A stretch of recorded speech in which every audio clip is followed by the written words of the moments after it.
is about bookkeeping. The subject code is 7707, O-level accounts, topic bookkeeping, and this is a very basic one. So before moving with the bookkeeping, it's very important that you people should have a very clear understanding about what is asset, income, expense, liability, capital, so that you can have better understanding of this video.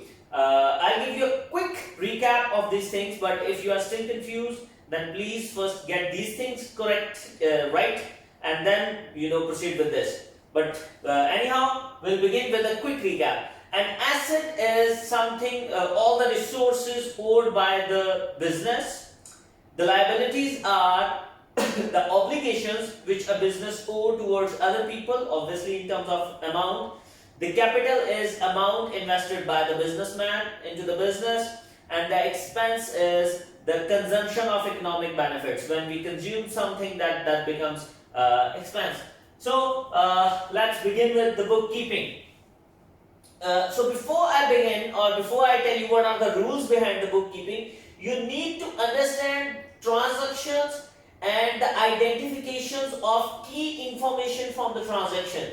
So I'll begin with the very first transaction, that is started business with $100,000 in cash.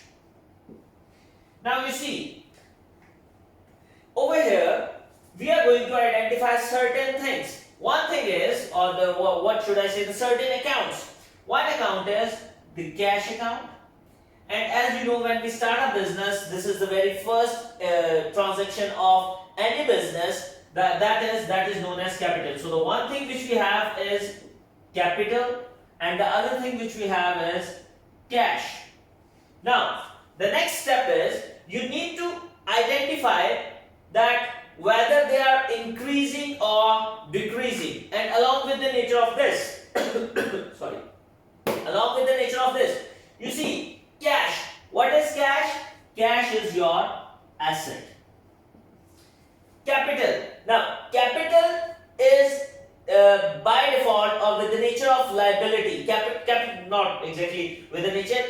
Capital is a liability, but it is so significant that it has its own name. It is capital. So it is liability. And now, before this transaction, before we started the business, did that business had any cash? No. But after that we have commenced the business, the cash in business has increased. So it is increased. Cash is an asset which is increased because of this transaction, and capital is a liability which is also increased because of this transaction. The next step, part 2. The part 2 is transaction number 2. The transaction number 2 is deposited cash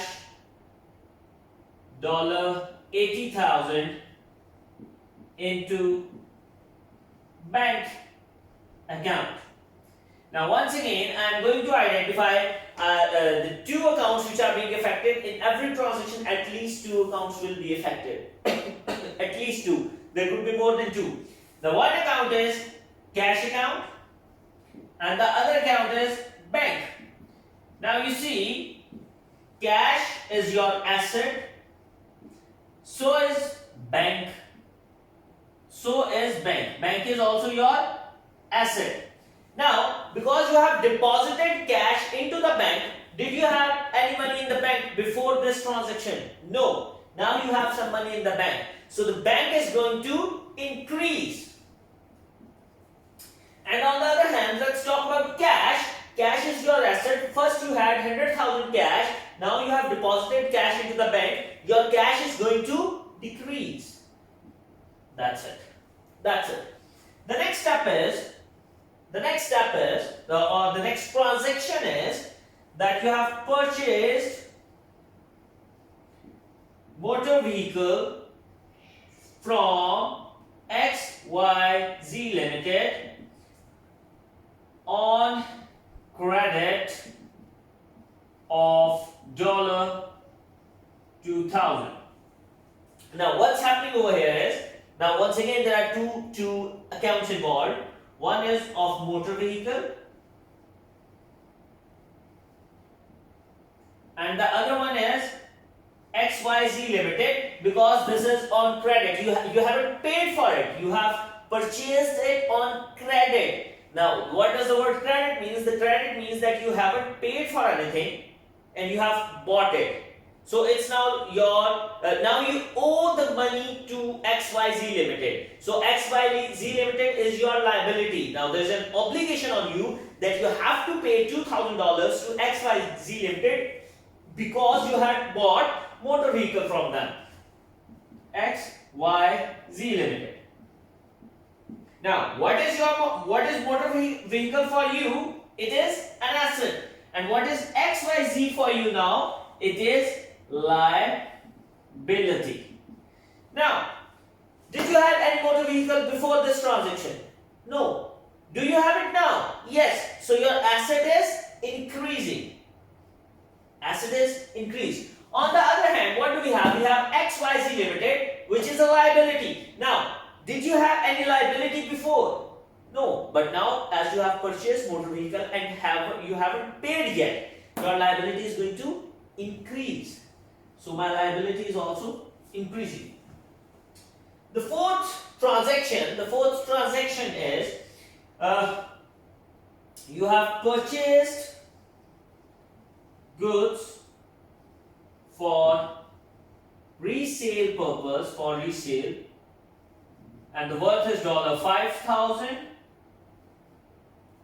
and paid via check.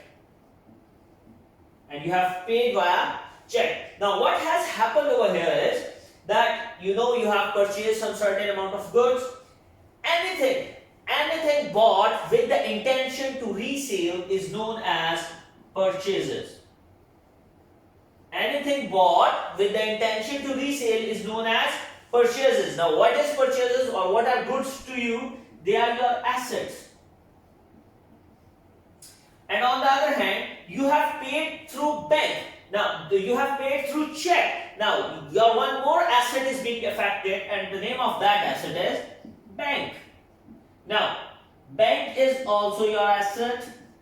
Purchases is also your asset. But over here, purchases. Did you have any purchases before? No. Do you have now? Yes. So, your purchases has increased. On the other hand, your bank, first you had 80,000 in the bank, but now you have paid 5,000 from the bank. It has reduced. Okay, now the last transaction, paid $2,000 to XYZ Limited through cash. Now, what you are going to do over here is that once again we are going to identify our asset, the accounts which are being affected. One account is cash account and the other account is of XYZ account. Now cash is your asset, XYZ is your liability. Cash, because you have paid it, it is decreased. And now the liability is settled. You owed somebody, but now you do not owe them. Your liability is decreased. Your obligation is decreased. So it is also decreased. My dear students, this is the very basic phenomena of double entry bookkeeping. We haven't learned the rule yet, but we are almost there. What you all need to do is you need to understand that every transaction is going to affect your some accounts. That account could be of asset, it can be of liability, it can be of expense, it can be of income. What you all need to do is you need to identify it, and then you need to identify the nature. Is it asset or liability, or expense or income? And then after that, what you need to do is you need to see that after this certain transaction, what is happening. Is your asset increasing or it is decreasing? Is your liability increasing or it is decreasing? It is more or less it is based upon the accounting equation which we have already discussed. So I hope this was fruitful for you. Thank you. Bye.